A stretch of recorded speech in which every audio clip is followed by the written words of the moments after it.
cadre du module Pouvoir d'agir, on va développer l'approche transformation personnelle, transformation collective, transformation sociétale. Cette approche, elle est issue d'un travail développé par plusieurs groupes et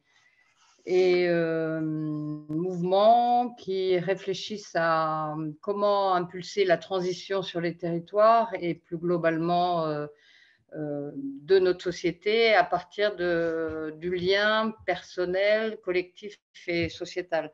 Un des groupes dans lequel je participe, c'est l'archipel Osons les jours heureux, qui développe cette démarche, notamment pour un changement, en vue d'un changement de, de, de mode de fonctionnement à un niveau démocratique, politique, sociétal.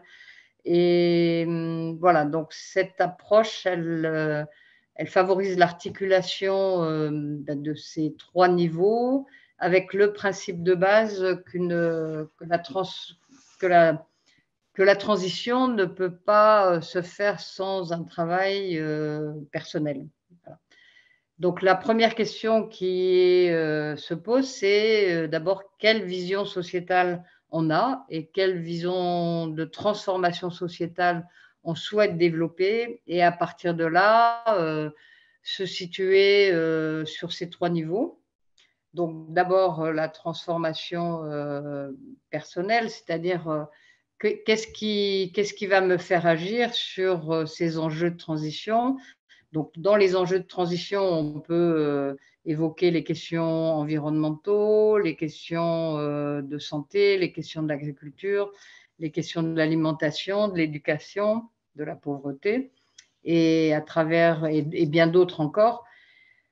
À travers ces questions, comment on se situe chacun, qu'est-ce qui m'amène à agir et à impulser des démarches individuelles et collectives. Voilà, donc on a beaucoup d'exemples sur les questions écologiques, environnementales, etc.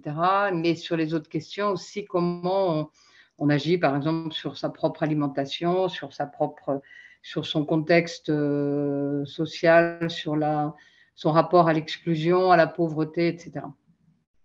Et donc, le principe de base, c'est de se dire qu'il n'y a pas de transition sans transformation individuelle. Et en même temps, la transformation individuelle n'est pas suffisante pour amener un changement de société. Et donc, l'approche collective va être une démarche qui va favoriser voilà, des actions collectives permettant d'agir sur l'environnement dans lequel on se trouve. Voilà, donc d'abord, la transformation personnelle, c'est en fait cette démarche un peu introspective qui nous amène à agir, à changer nos comportements, à être plus en réflexion et en lien avec la nature. C'est aussi notre rapport à l'autre, notre rapport au pouvoir, notre rapport à la propriété, notre rapport à la façon dont se développent les actions à travers mon système d'action et de collaboration.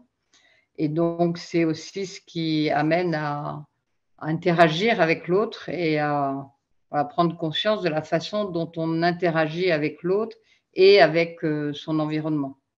Voilà, donc, et en quoi cette transformation personnelle va me permettre d'être sur un autre niveau ensuite, qui est le niveau collectif.